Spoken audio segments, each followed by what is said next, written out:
Welcome to The Explainer. Today, we're going to dig into the mind of entrepreneur Kunal Shah to figure out what really separates the exceptionally successful from, well, everyone else. And I promise you, it's not what you think. Okay, let's just dive right in with this powerful idea. What Shah is saying is that real ambition isn't a label you just slap on yourself. It's a state of action. It's not about talking a big game, it's about building, creating, just doing.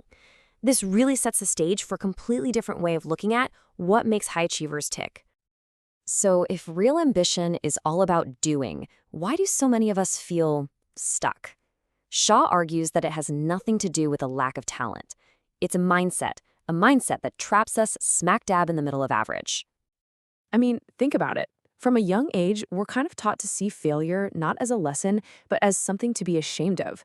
This fear of what people will think makes us totally risk-averse. We play it safe to avoid being criticized, but by doing that, we're avoiding the very things that lead to massive growth. And of course, social media just pours gasoline on this fire. We get caught in this crazy feedback loop where the goal is to look cool or interesting for our followers, but what's the actual result? Our own personalities get warped and shaped by the opinions of people we don't even know. We start chasing likes instead of pursuing authentic growth.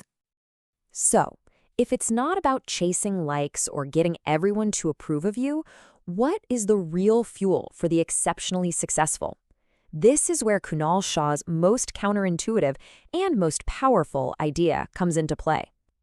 Forget everything you've ever heard about motivation. Shah's core idea is that top performers aren't chasing a goal, they are escaping something. This escape creates a relentless, obsessive drive that you just can't get from an inspirational quote on Instagram. And what are they escaping from? It could be anything, really. Past trauma, their current circumstances, a deep-seated fear of being irrelevant, or maybe just the crushing weight of the status quo. See, this isn't a gentle push towards a finish line. It's a desperate, all-out sprint away from something they just can't tolerate anymore. And that powerful escape drive is either amplified or completely suffocated by the company you keep. This old saying, it's more critical than ever in this context. So this forces you to ask a really tough question about your inner circle. Are your relationships just validating you, or are they teaching you?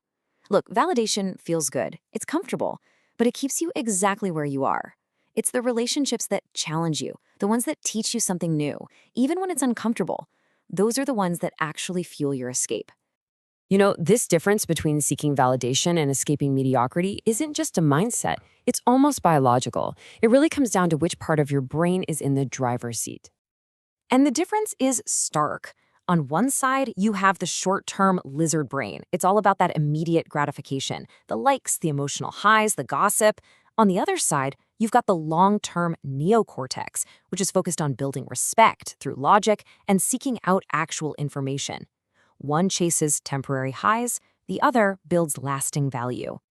Now, the big challenge is that our entire modern world, from social media feeds to news cycles, is basically designed to reward that short-term lizard brain.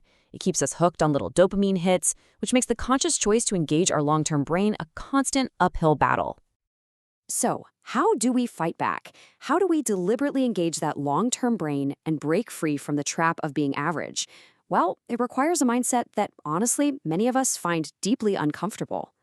Shah is really blunt about this. You cannot achieve anything extraordinary while staying comfortable. Your comfort zone is safe, sure, but it's also where growth goes to die. To escape, you have to be willing to step into the unknown. This insight is just brilliant, and it perfectly captures why so many people get paralyzed. They're so afraid of looking small or foolish that they don't ask for help, they don't seek opportunities, and they don't take risks. They're protecting an image that doesn't even exist yet, and it stalls their progress completely. And this brings us to the antidote, what he calls shamelessness. Now, this isn't about being creepy or rude. It's about having the audacity to ask for what you want. It's reaching out for that meeting, applying for that job, and risking a no without letting it crush your spirit. It's about prioritizing the opportunity over your ego. So where does all of this lead? These behaviors, thinking long-term, escaping mediocrity, being shameless, they all converge to build one final, critical asset. Think back to the two brains for a second. The short-term brain uses mockery and gossip as a cheap way to bond with people. But truly successful people, they avoid this. If they engage in gossip at all, it's to gather intelligence, to understand the dynamics, not for a quick laugh. They know that mocking others is basically a silent admission of lower status. And why is this so important? Because the ability to handle information with discretion, to keep secrets, that is the bedrock of the single most valuable currency in business and in life: trust. Because real trust isn't just one thing. It's built on 4 distinct pillars. It requires integrity, so people know you're principled; consistency, so your behavior is predictable; competence, so they know you can deliver; and finally, benevolence, the belief that you're not purely in it for yourself. Ultimately, what does all of this build?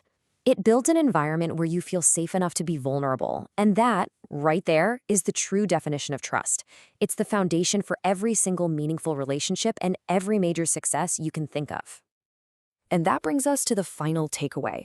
Every action you take, every choice you make, ultimately boils down to this one question.